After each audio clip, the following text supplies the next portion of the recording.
Hi guys, in today's video I'm going to show you the top 5 best wireless gaming mouse in 2023. Through extensive research and testing, I have put together a list of options that will meet the needs of different types of buyers. For more information, I have included links in the description box down below. Now, number 5 on the list is Redragon M601. Redragon came onto the scene of PC gaming peripherals in 2012. Since then, they forged their own place in the market based on the goal to provide the best hardware at all price points. However, the budget level is where they really shine. The M601 uses a great Avago sensor which can switch between 2000–4000 dpi.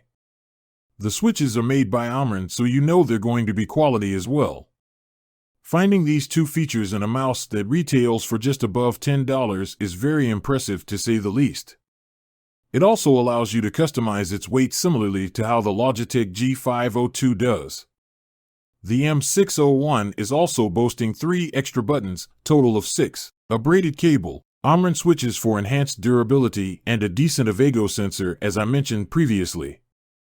Some reviews have mentioned their M601 dying within 6 to 12 months, but also stating that it was the best 6 to 12 months they've had with a mouse.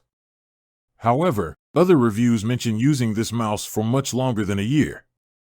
All in all, for a mouse that retails at just above $10, Redragon's M601 is a seriously good deal. Now, number 4 on the list is Logitech G300s. The Logitech G300s is a uniquely designed ambidextrous gaming mouse. It comes with a total of 9 programmable buttons and can easily be used by either hand. Right off the bat, I'm going to mention that this is a rather small mouse. If you have smaller hands, you're probably going to really enjoy using it, but if you have bigger hands, I would suggest looking at another mouse. With that out of the way, the G300s is a great sub-$50 gaming mouse with only a couple of minor setbacks. One being the size we just talked about, and the other being the button placement. The 4 buttons on the top of the mouse are positioned in such a way that they're almost a nuisance.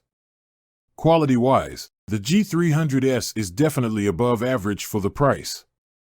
It's coming with Omron switches and an Avago sensor that's uncommon to see in a mouse of this level. All in all, the G300s is a very comfortable mouse to use if you have smaller hands and don't mind the button placement, but if you have bigger hands, you'll want to find a different mouse. Now, number 3 on the list is Logitech G302 Daedalus. The G302 Daedalus Prime is considered a mobile mouse, but it can honestly be used in any kind of game, and used well.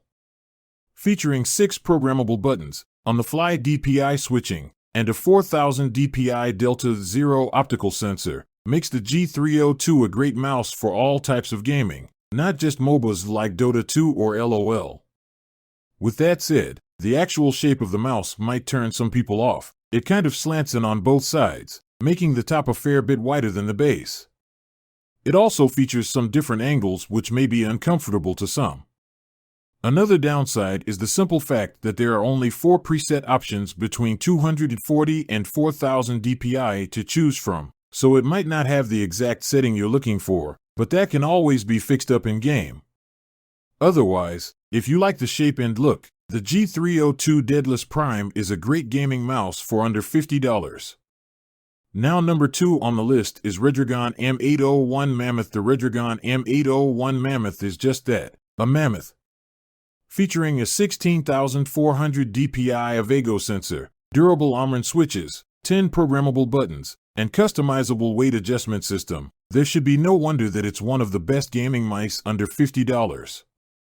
Redragon really struck gold when they developed the M801 Mammoth. Other mice in this price range have an extremely difficult time competing with the level of quality. The sensor is one you would find in a much more expensive mouse, as are the Omron switches. One downside is the software.